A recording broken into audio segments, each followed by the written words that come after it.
I would like to thank the Hesperian Chamber for hosting the second Ignite event, and to thank Sam Thatt for spearheading it. I also have to blame Sam for twisting my arm to speak tonight. After this, you might want to blame Sam too. I'm an atheist, and tonight I'm talking about why, and then why I'm talking about it. Does God exist? My answer is no, because the only good evidence I have seen leads to the conclusion that the concept of God is man-made fabrication. This does not mean that I'm absolutely sure God does not exist. Like most atheists, I will believe if convincing evidence is presented, which also makes me an agnostic. These days, the terms are nearly synonymous. The term I want you to walk away with tonight, though, is evidence, a necessary component in determining what is true.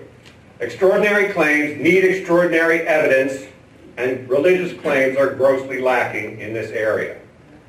I also like to have reasonable faith that what I believe is true.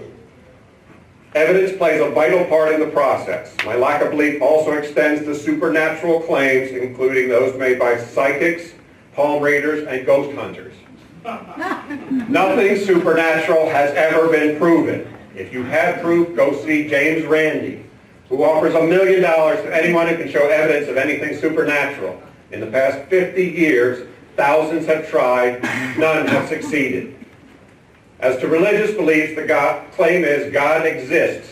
And I ask, where is the evidence? Just look around. God created it all, is a common first response. But as astounding as the natural world is, it does not prove the supernatural. And it really doesn't matter, because a creation-only deity is not the reason there are 500,000 churches in this country. It is the belief in a personal God who loves believers, answers prayers, and grants eternal life.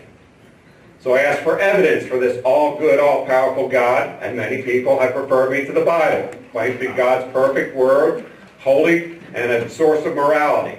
Here's a typical image, but please do not obey it faithfully, because if you do, you could kill your son for cursing you or sacrifice your daughter as a burnt offering. And there are hundreds of other evil verses like this in the Bible. I dismiss this book even before we get to miracles, where extraordinary evidence is required. But the Bible only offers ancient claims by anonymous authors. Did Jesus perform miracles and come back to life, or are these tall tales? It is reasonable to conclude that these stories are fiction. So I'm told I need faith, but faith is believing something without evidence, and it is not a virtue, and it is not reliable. Here are diverse religions with billions of faithful adherents. All cannot be true. All can be false. I'm not saying that those of faith are all bad. In fact, they do good things all the time, building communities, helping others, and providing a moral compass. But these are people helping people. God is not necessary or evident. Prayers can work too, at least in the sense that they give comfort. No God is required. And it is a perverse idea that there's a God who helps someone find lost keys on one hand while killing hundreds of thousands in a tsunami on the other. As to eternal life, the evidence leads to the conclusion that when someone's brain ceases to function at death, the person is gone. The idea that God will magically move brain cells somewhere where they will exist forever is fantasy. So why am I talking about atheism? Here are some unconstitutional nuggets: under God in the pledge, in God we trust on money, the 10 Commandments at a state capitol, and a prayer to Jesus at a government meeting.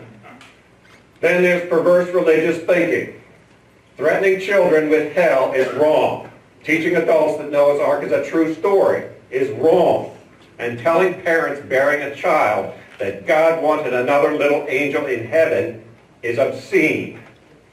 But it gets worse, because the same supernatural mindset that can give comfort can lead to tragedy.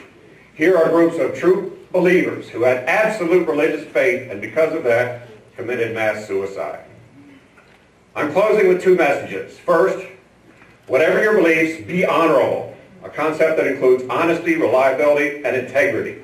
These are my atheist values, and I wish they were more universal. And stop believing the unbelievable. I support religious freedom, but I promote critical thinking. I believe it is up to us, flawed mortals, unaided by any magical, unproven God, to forge our own destiny and build the best society we can.